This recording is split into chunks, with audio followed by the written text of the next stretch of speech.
hora, los legisladores Cristina Reyes, Fernando Flores, Marcelo Simbaña y Byron Zucchi Landa presentaron ayer pruebas que, según ellos, hablan del trabajo ineficaz de la ex canciller María Fernanda Espinosa mientras ejerció el cargo de ministra de Relaciones Exteriores. Se habla de haber otorgado dolosamente la nacionalidad ecuatoriana al australiano Julian Assange cuando este permaneció asilado en la embajada de nuestro país en Londres. También le acusan de no haber manejado la crisis de la frontera norte que dio como resultado secuestros, muertos y atentados. Y en otro aspecto, según los asambleístas, es no haber actuado a favor de los ecuatorianos residentes en Venezuela y el haber priorizado una campaña a su favor para obtener la presidencia de la Asamblea General de las Naciones Unidas. Esto mientras un grupo de trabajadores del comercio se encontraba secuestrado en Colombia. 7:10. Vamos a conversar en este momento con la asambleísta Ana Belén Marín, asambleísta de Alianza País, una de las coordinadoras del bloque, sobre lo que le espera a la asamblea en estos ya 15 días.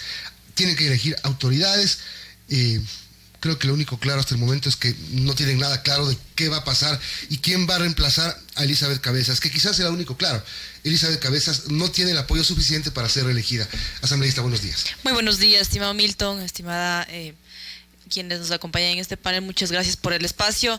Definitivamente que estamos pasando por momentos muy complejos en la Asamblea Nacional y esto requiere de un diálogo abierto con todas las fuerzas políticas y que las bancadas que han sido reconocidas puedan también ceder posturas para poder tener una posición firme que vaya encaminada a sostener la gobernabilidad en estos próximos 2 años. Ahora, el bloque de Alianza País se ha venido fracturando en los últimos días y creo que todo empieza o digamos se profundiza cuando en el pleno no pasa el tema de la sanción o intento de sanción a la presidenta Elizabeth Cabezas por este audio que luego de salir de la comisión multipartidista recomendaba que no hay ningún motivo para sancionar a la presidenta. De todos modos, no todos los asambleístas de Alianza País votaron a favor de no sancionar a Elizabeth Cabezas. Así es. Bueno, en este caso particular han existido por parte de los colegas asambleístas que tomaron esa decisión, que por supuesto es totalmente respetable, de no votar en este momento de manera conjunta como bloque, pero nosotros por esa razón no los juzgamos. O sea, en este momento estamos viviendo un nuevo momento, yo diría, en Alianza País. Inclusive recordemos lo que sucedía antes: si usted votaba en contra o pensaba distinto o se pronunciaba de manera distinta, simplemente le suspendían 30 días o le sacaban del movimiento. Eso ha cambiado en nuestro partido y que ahora tenemos esta posibilidad de diferir y que en la toma de las decisiones, cuando ya es en la votación, nosotros, pese a que tenemos una línea como bloque, una vez discutido cuál será el proceder, y si es que hay colegas que toman la decisión, obviamente genera preocupación al externo, y que esa preocupación nosotros lo trasladamos a que hay mayores temas que no han sido tratados o debatidos posiblemente a profundidad, y que estos 6, 7 colegas no estuvieron de acuerdo, pero eso no ha significado, en su gran mayoría, me atrevo a decir, que se han salido del bloque, ¿sí?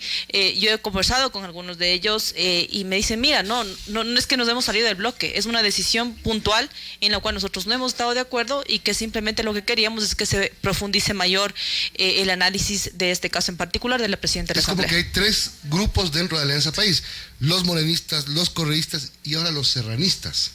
Ese es el grupo de los asambleístas que no votó a favor de Elizabeth Cabezas.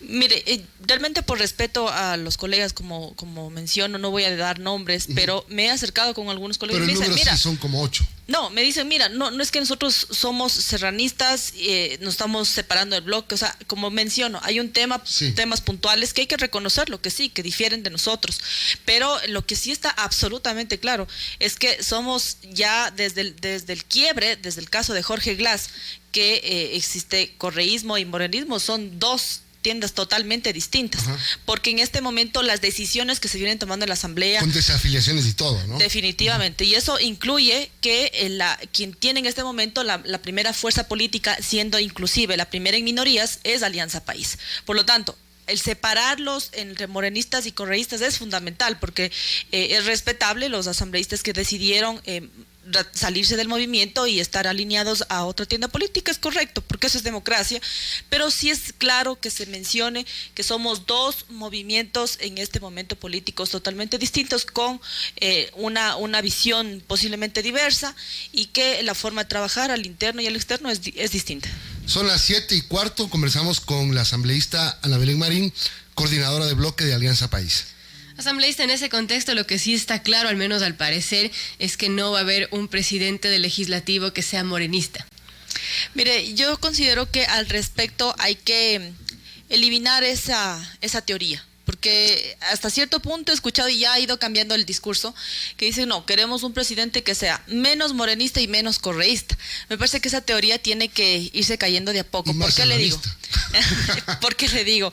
Es que yo no concibo al menos, por ejemplo, en que una vez que ha transcurrido 2 años, nosotros, cada uno de los asambleístas ha hecho su propio caminar, así como en la vida. Cada uno hace su propio camino y existimos y existen, por supuesto, asambleístas dentro de nuestro movimiento con mucha capacidad, así como en otras bancadas. Entonces, lo que hay que hacer es identificar quién cumple con un perfil. Inclusive yo no me atrevo a decir nombres, ni de aquí ni de allá. ¿Por qué? Porque lo que nosotros deberíamos buscar es quién cumple con un perfil real, un perfil que sea, a ver, ¿cuál es el perfil que requieres para que esté en la presidencia de la Asamblea? Primero, aceptación dentro de su bloque. Segundo, una aceptación de las demás bancadas. Tercero, cómo se ha desenvuelto en la Asamblea Nacional, en el Pleno de la Asamblea, debate, no debate, o solamente es farándula y pasa en los medios. Es decir, hay que evaluar a detalle qué queremos para la Asamblea, qué agenda queremos para los próximos 2 años, y no solamente pensar en que es o es de la oposición, o simplemente no es, o no involucrarse en la toma de decisiones. Eso me parece lo más complicado. Es decir, bueno, preferible no digo nada, me abstengo, me hago a un lado y verán ahí los que queden, que sean los que resuelvan. Me parece que esta decisión importante de los 137 asambleístas tenemos que tomarla en conjunto, dejando de lado estos temas políticos, estas coyunturas que nos han forjado a nosotros fuertemente, pero que de manera contextualizada podemos avanzar con un diálogo frontal, poniendo todas las cartas sobre la mesa, cuáles son los intereses de los movimientos, y que también acordémonos que estamos a pocos días, también diría yo, de ir definiendo para el 2021 quién serán los candidatos. Es decir, va a ser muy trascendental quién esté al frente de la presidencia de la Asamblea Nacional y todo el colegiado que parte del CAL, porque será una decisión importante a saber cómo te proyectas al 2021. Es más o menos claro que hay 4 precandidatos, 2 de la bancada de Alianza País, que son César Litardo, Daniel Mendoza. Por el lado de la oposición aparecen 2 precandidatos, que son Patricio Donoso y el asambleísta por Cañar, se me fue el nombre. Pero Castañer, bueno, Homero Castañer. Homero Castañer, sí, 2. Aparece por ahí la opción de Mae Montaño como una independiente que podría recibir apoyo. 5 en total. Lo único claro sería que Elizabeth Cabezas no tiene el apoyo para ser candidata a la reelección. ¿O todavía eso está por verse? Mire, nosotros como Alianza País sostenemos en quien está en este momento, por supuesto que tiene posibilidad. O sea, acordémonos que de igual manera cuando son las elecciones locales. Pero tenía la primera posibilidad antes del escándalo con Marcola Romo. Definitivamente. O sea, definitivamente estamos completamente de acuerdo. Siempre esa fue nuestra posición, la reelección de Elizabeth. Sin embargo, lo sucedido por el tema del audio, obviamente fue retirando respaldo por ciertas bancadas, y eso a nosotros nos complica porque lo que requerimos es gobernabilidad, y la gobernabilidad pasa por tener una persona ahí al frente que tenga la capacidad de dialogar con todas las fuerzas políticas, como lo he mencionado, y claro, en este momento nos deja esta preocupación, pero sigue siendo una opción que Elizabeth puede hacer ir a la reelección. Es una de las posibilidades. Pero usted ya mencionó otros nombres también importantes, interesantes, que se han desenvuelto de manera acertada en la Asamblea Nacional. Lo que nosotros sí tendremos que decir como Alianza País es que llegaremos con un solo nombre, con una sola posición de manera consolidada, y que quien no llegue, estamos completamente seguros que se va a sumar al trabajo de quien puede asumir la presidencia. Es decir, ustedes van con candidato porque van. Definitivamente. No obstante, están conversando con otros bloques de la Asamblea Nacional, con Creo, con Suma, etcétera. Mire, lo que sucede es lo siguiente. Nosotros en estos 2 primeros años, ¿qué es lo que sucedió? Alianza País, y tengo que decirlo, nosotros tenemos que ser autocríticos. Nosotros como Alianza País cometimos errores. Y los errores, uno de ellos que yo siempre lo critiqué y le dije, ¿por qué siempre tenemos que absorber todas las comisiones? O sea, tenemos que también de alguna manera incluir a las demás bancadas. Sin embargo, eso no se dio. ¿Y qué sucedió? De las 26 autoridades, entre presidencias y vicepresidencias de comisiones, se cubrió casi el 90%.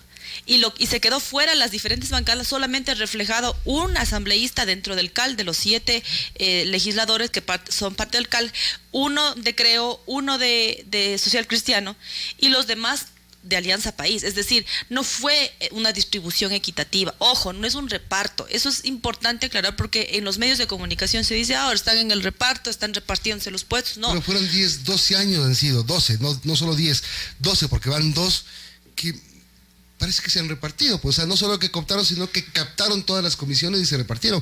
Ahí están las cifras.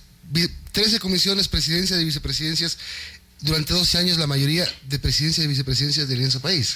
Estamos de acuerdo. No por eso yo digo que que es un error. O sea ahora sí se van a repartir equitativamente, políticamente justo. Tenía que hacerse eso desde el principio. Y como digo, esos errores hay que corregirlos. Sí, nosotros no esperemos que los asambleístas seamos perfectos y que estamos haciendo las cosas perfectas. O sea, hay errores que se cometen, y eso es la gran oportunidad histórica de quien llegue a la presidencia de la Asamblea, de que este diálogo abierto, sincero, con todas las bancadas les diga, a ver, vamos, cuáles son las proyecciones de cada una de las bancadas, cómo nosotros podemos hacer una distribución equitativa de las diferentes autoridades en la Asamblea, porque son más de 33 autoridades, y que esa distribución permita avanzar en producción legislativa, permita avanzar en fiscalización. A cambio de votos para elegir presidente.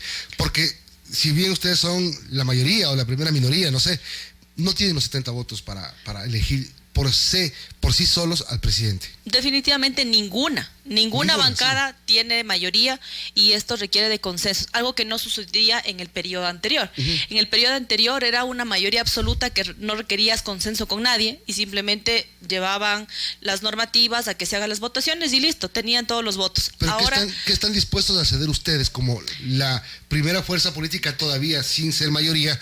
¿Qué están dispuestos a ceder para que les den esa mayoría a los otros bloques? Mire, en primer lugar, nosotros estamos dispuestos a ceder. Tenemos en total 14 comisiones, incluidas la de fiscalización. Nosotros creemos que podríamos captar por lo menos unas 5 de ellas, ¿sí?, que vayan en consonancia al requerimiento del Ejecutivo, y que esto permita avanzar en gobernabilidad. O sea, fiscalización es para ustedes. Una de las opciones de fiscalización, justicia. El otro es seguridad. Pero Relaciones internacionales de seguridad. La oposición, pues. No, porque quedan temas deme importantes. La carne y usted quédese con el hueso. Deme los votos encima para poner presidente. No, porque hay temas importantísimos en salud, en educación, sí, cójanlos, pues, en trabajadores. Ahí ¿sí? está. Entonces, esos temas delicados y complejos son los que necesitamos ponernos de acuerdo, quiénes van a estar al frente y quiénes van a gobernar. Porque yo me pongo a pensar, en estos 2 años, yo he visto, querido Milton, yo he visto, y quienes nos están escuchando, que al principio, yo quiero ser el presidente, yo quiero ser vicepresidente, y el rato de los ratos, de generar producción legislativa, y si no supiste liderar tu comisión, no hay producción legislativa, y si no hay producción legislativa no puedes tener en el pleno ningún tipo de debate. Entonces depende muchísimo del liderazgo quien llegue a esos espacios. Y yo estoy consciente de que en todas las bancadas hay gente, digamos, que cumple con perfiles veraces, que tienen esa trascendencia importante, liderazgo, capacidad para asumir, porque no solamente es de llegar y pelear el espacio, es saber llegar y saber mantenerse en los próximos 2 años, que generemos realmente resultados como lo hemos venido haciendo en estos 2 años dentro de la Asamblea. En ese contexto, asambleísta, y para complementar lo que ha mencionado en esta mañana, ¿qué expectativas tiene entonces para el 14 de mayo? Bueno, la expectativa es que nosotros podamos asumir la presidencia de la Asamblea con uno de nuestros integrantes de la bancada Alianza País Aliados. Ese es uno de los objetivos. Una perspectiva también importante es que todas las bancadas y las fuerzas políticas estén reflejadas en las diferentes presidencias y vicepresidencias, porque los 137 asambleístas fuimos electos y ganamos por elección popular, y cada una de las bancadas y las fuerzas políticas deben verse reflejadas. ¿Será complejo? Por supuesto que será complejo, nada fácil, pero justamente estamos para eso. Nosotros somos parlamentarios, y parte del parlamentar requiere consensos. A eso es a lo que nosotros tenemos que llegar el próximo 14 de mayo, y estoy consciente de que las diferentes fuerzas políticas también tienen sus intereses, como he mencionado, no solo en los próximos 2 años, sino también pensar en que estos 2 próximos años que vienen, mantener y sostener una agenda importante va a permitir revisar el tema económico del país, revisar revisar el tema del seguro social del país, que está complicado, revisar los acuerdos con el FMI. Es decir, hay varios aspectos en los cuales los que estén o estemos en espacios de presidencias y vicepresidencias en el CAL, quienes logren estar en esos espacios, tendrán esta gran responsabilidad de que si es que llega una normativa, un presupuesto general del Estado a una comisión y que esa comisión, por decir un ejemplo, no pertenezca a la Alianza País y Aliados y que pertenezca a alguien de oposición, nosotros lo que deberíamos hacer es, no tendríamos que preocuparnos, tendríamos que más bien sentarnos en esa mesa, debatir, entregar insumos y que la mejor propuesta en paquete económico, en paquete de desarrollo social y trabajadores sea y esté alineado a lo que requiere el país. Son las 7 de la mañana, 25 minutos, conversamos con la coordinadora de bloque de Alianza País. ¿Cuántas coordinadoras son? Dos, ¿no? ¿Verdad? Bueno, en este momento, sí, los registrados, nosotros como tenemos Alianza País y aliados, tenemos también un coordinador de aliados, que es el asambleísta Daniel Mendoza. Ana Belén Marín está con nosotros, asambleísta de Alianza País. Pero, asambleísta, lo primero es realmente pulir lo que les pasa casa adentro. Se nota tan grave, por lo menos a los que no estamos dentro y vemos por las noticias y nos enteramos por las coberturas periodísticas, que tuvieron que terminar en el Palacio de Gobierno para que el presidente, la ministra del Interior, que no es de Alianza País, era de ruptura, y luego se fue con la Izquierda Democrática, les ponen en orden, o por lo menos les digan, siéntense, hablen, conversen. La asambleísta María José Carrión, por ejemplo, que en la asamblea dijo que no sabía si es que se iba a retirar o no del bloque, y afuera del Palacio de Gobierno, no sé si a la entrada o a la salida de la reunión que tuvieron, volvió a insistir en que se iría del bloque de Alianza País. Mire, nosotros con María José es uno de nuestros bastiones de Alianza País. O sea, sin duda alguna ella muestra, por supuesto, su preocupación de lo que está pasando, pero ella está... Yo me atrevería a decir, es una de nuestros asambleístas que tiene una trascendencia y que ha venido históricamente en Alianza País, y yo estoy convencida que con todos los aportes que ella nos hace reflexionar mucho. Debatimos muchísimo con ella. En ningún momento nos ha dicho o se ha mencionado me voy. Aquí no estoy de acuerdo y me retiro. Ahora, lo que sí sucede es que ella se pone en la situación de que hay que autocriticarnos, porque hay cosas en las que lamentablemente suceden. Algo muy puntual. ¿Por qué reaccionó así María José? Mire, el CAL calificó el tema del juicio político de María Fernández Espinosa. Perfecto, calificó, llegó a sus manos, y en esos transcurso de esos días, el movimiento saca un pronunciamiento y dice que debería archivarse el trámite de María Fernández Espinosa. O sea, me parece una imprudencia, y que yo también comparto en este punto el tema con María José. O sea, no puede un comunicado que desarticuladamente sea emitido a través de redes sociales y que disponga hasta cierto punto que no se procese el juicio político. ¿Quién pidió eso? ¿Quién originó ese comunicado? El comunicado Alianza País. Pero por eso empieza, un nombre, alguien que... Gustavo Baroja. O sea, ahí el representante es Gustavo Baroja. No hay otro que esté al secretario. Es el secretario que es Gustavo Baroja. Y lo hizo sin consultar Nosotros desconocíamos. Por lo menos totalmente, al bloque de asambleístas. Por supuesto, desconocíamos totalmente. Pero lo más crítico, digamos, es que, como menciono, ahí lo que pide es que se archive el trámite, cuando nosotros no podemos hacerlo. El proceso ha sido calificado por el CAL, llega a fiscalización y nosotros debemos procesarlo.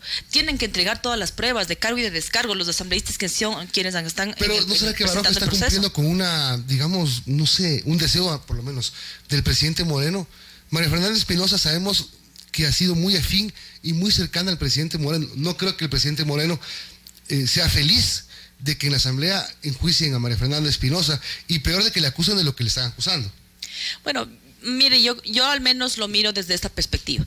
Es que en el cumplimiento de las funciones la ex canciller cometió ciertos errores, y eso tiene que reflejarse con pruebas de cargo y de descargo en la comisión de fiscalización. Yo no puedo juzgarle antes de no haber visto ninguna prueba. Yo no puedo juzgar en ningún momento si es que existieron los cometimientos que están mencionando en este momento los asambleístas. En este momento están entregando las pruebas de descargo. Nosotros tenemos la responsabilidad de revisarlo. Ayer empezaron las de cargo todavía. Bueno, y María Fernández Espinosa no va a venir, se va a defender vía Le cuento que de descargo ya llegaron. ¿Ya llegaron? Ya llegaron. María Fernández Espinosa ya entregó, por eso he mencionado de cargo y de descargo. Ya se pronunció la asambleísta María José Carrión, y que ha presentado la señora María Fernanda Espinosa. Pero eso sigue un trámite. O sea, a lo que quiero llegar es que no es que por una publicación de Twitter nosotros podemos parar un juicio político a alguien. O sea, todo debe seguir su curso y al final veremos si es que ahorita ya no se puede destituirle, ahorita es lo que conllevaría es la censura. Pero también hay que entender y comprender que los momentos en los cuales en este juicio político se está llevando a cabo tienen que ser de una manera muy transparente, así como se lo está haciendo.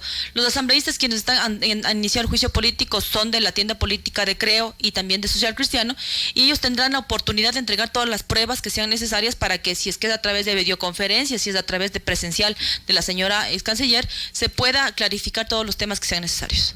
Bueno, usted le dijeron a Baroja, porque estuvo Baroja en la mañana en la asamblea y en la tarde en el Palacio. ¿Le dijeron a Baroja que no se meta? ¿O que por qué se mete? Pero lógico.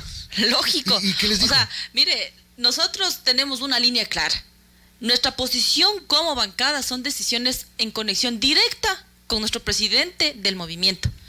Y lamentablemente las decisiones que está tomando el secretario, en lo personal no hablo por toda mi bancada, aquí hablo como asambleísta, es que yo no comparto las decisiones que se vienen tomando en su gran mayoría y que esto de una u otra manera inclusive nos ha perjudicado a nivel del territorio, pero el nosotros tener este contacto directo, esta línea directa con el presidente del movimiento y que a la vez es el presidente de la República, este nexo directo es lo fundamental. O sea, no nos asustemos que estamos nosotros conversando con el presidente. Él es el presidente de nuestro movimiento y necesitamos conversar con él, saber cuál es su punto de vista respecto a lo que está sucediendo también para las próximas elecciones, cuál es su punto de vista de acuerdo respecto al tema económico. Nosotros estamos muy preocupados respecto a ello. Entonces, son conversaciones que no es que solamente se da un día, son conversaciones de manera permanente en las cuales nosotros participamos con el señor presidente y que estamos claros que la situación es complicada, pero estamos totalmente dispuestos a generar los cambios que requiere este país. Bien, quisiera cambiar un poco el registro de esta entrevista de tema, a propósito que en pocos minutos está arribando aquí la secretaria de Gestión de Riesgos, Alexandra Ocles, y usted hace unas horas escribió en su Twitter justamente que le era grato informar desde su despacho el apoyo de Cancillería para el apoyo de la ONU para fortalecer esta construcción de la ley de gestión de riesgos. Cuéntenos, asambleísta, cómo va ese tema. Mire, hace aproximadamente 1 año y medio yo presenté una propuesta de ley de gestión de riesgos, que fue un compromiso político mío en campaña electoral y que de manera inmediata lo presenté, fue calificado por el CAL y en este momento estamos en la Comisión de Relaciones Internacionales, de la cual soy la vicepresidenta, estamos tratando esta ley y lo que nosotros buscamos es alinearnos a los tratados internacionales, a los requerimientos internacionales, porque el tema de gestión de riesgos se ha dejado como la última rueda del coche, o normalmente igual que el tema ambiental, ya solamente cuando vemos algo excesivo, solamente cuando vemos algo que perjudica recursos, sean humanos o económicos, ahí reaccionamos recién. Entonces, la idea era justamente generar esta propuesta de ley viendo lo que ha sucedido en las diferentes partes de nuestro país. Recordemos el terremoto de Manabí, el proceso eruptivo del volcán Cotopaxi, de la provincia de la cual yo vengo, y en un sinnúmero de acontecimientos, desastres que a nosotros nos han ido perjudicando y que muchas veces no logramos visualizar el porqué. Y es básicamente por el cambio climático. Es por esa razón que esta propuesta, que la he presentado a nivel internacional, he tenido la oportunidad de presentar esta ley en Guatemala, por ejemplo, con lo que sucedió en el Volcán del Fuego.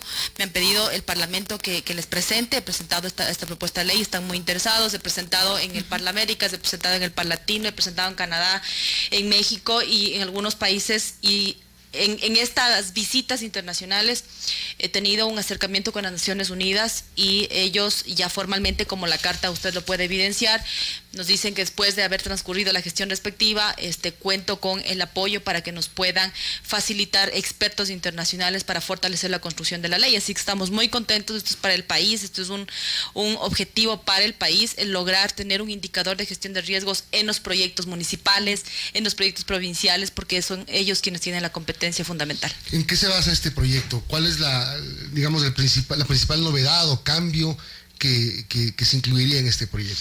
Mire, yo considero que son tres cosas las fundamentales. La primera es incluir en la malla curricular el tema de gestión de riesgos.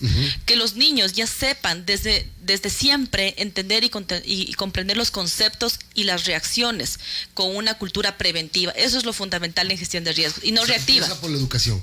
Es un factor. Okay. El siguiente es el tema económico. ¿Cómo puedes financiar tú obras tan fuertes que necesitan, por ejemplo, de mitigación, que requieres mucho presupuesto y que en los municipios, por ejemplo, no están en la capacidad de asumirlo? Entonces, ahí hay dos opciones. La una está planteada, por supuesto, a nivel local, que un porcentaje del presupuesto de los municipios, ¿sí?, de los municipios, de las prefecturas, esté asignado a acciones preventivas y que esté este fondo para que cuando suceda algún acontecimiento puedan reaccionar de manera inmediata y no esperar a que se ponga en alerta naranja o que recién se pueda declarar en estado de emergencia, sino que ya se tenga un presupuesto preventivo para poder reaccionar. Y en la segunda parte, en financiamiento, a nivel internacional, tanto el BID como los diferentes bancos internacionales, el Banco Mundial también, por ejemplo, dice, mire, nosotros los queremos apoyar. A ver, entrégueme la ley de gestión de riesgos. Y resulta que el Ecuador no tiene una ley de gestión de riesgos. La Constitución de Montecristi dice claramente que es obligación que en los temas como el tema de gestión de riesgos deberíamos tener una ley. Han pasado ya 12 años y nosotros no logramos tener una ley de gestión de riesgos. Y a nivel internacional te dicen, tenemos el financiamiento, hay varias organizaciones que están ancladas al cambio climático, que te quieren apoyar, que te quieren hacer inversiones, pero si nosotros no estamos listos y preparados con una ley, con una normativa, simplemente esas inversiones no se pueden dar. Pero es justamente por eso la iniciativa. Y el tercer punto es fortalecer ya la gestión a nivel de la participación ciudadana. La participación ciudadana en los procesos de contratación pública. Cuando un municipio, por decir un ejemplo, hace la contratación de una apertura de una vía, si esa apertura de vía se está evidenciando un indicador social, un indicador ambiental, no se está tomando en cuenta el indicador en el tema de riesgos.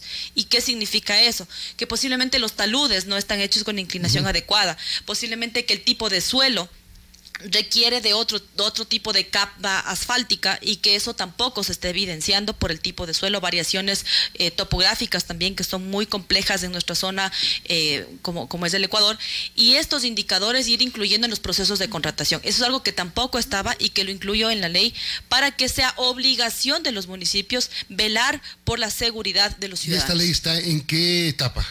Mire, hemos pasado... yo me atrevería a decir que en la parte final ya, el anteayer estuvo la señora licenciada Alexandra Ocles en la Asamblea Nacional rindiendo cuentas al tercer periodo de su gestión y, del trimestral de su gestión.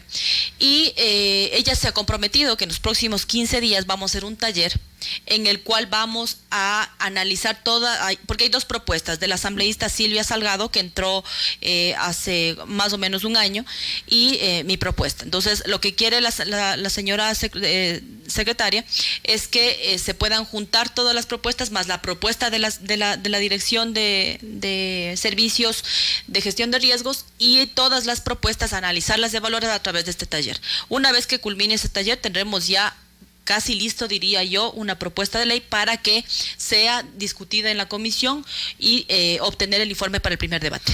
Bien, gracias, asambleísta Ana Belén Marín, asambleísta de Alianza País, coordinadora de bloque, por su presencia, y vamos también a profundizar en este tema con Alexandra Ocles, que ya viene después de la pausa. Pero antes de la pausa hay una noticia interesante. Hoy hay una rueda de prensa entre el vicepresidente Otto Sonnenhosner, el presidente de Ban Ecuador Jorge Guate, el presidente de la CFN Juan Carlos Jácome y el presidente del Banco del Pacífico Efraín Vieira, que realizarán el lanzamiento de líneas de crédito para movilidad eléctrica. El Ban Ecuador ofrecerá microcréditos para taxis eléctricos con tasas de interés del 12%, para vehículos mecánicos, híbridos, mototaxis y tricimotos, el 9,8% vehículos eléctricos. Los créditos van desde $59,100 para activos físicos y $7,000 para capital de trabajo. El financiamiento de la Corporación Eléctrica Nacional, de la Corporación Financiera Nacional, está destinado para la adquisición de flotas de transporte público, infraestructura de carga y apoyo de modalidad eléctrica. La tasa de interés va del 7,5% reajustable cada 90 días. Hoy a las 11:30 en la Vicepresidencia de la República. ¿Qué tema más interesante? Líneas de crédito para movilidad eléctrica. Gracias, asambleísta. Pausa y volvemos.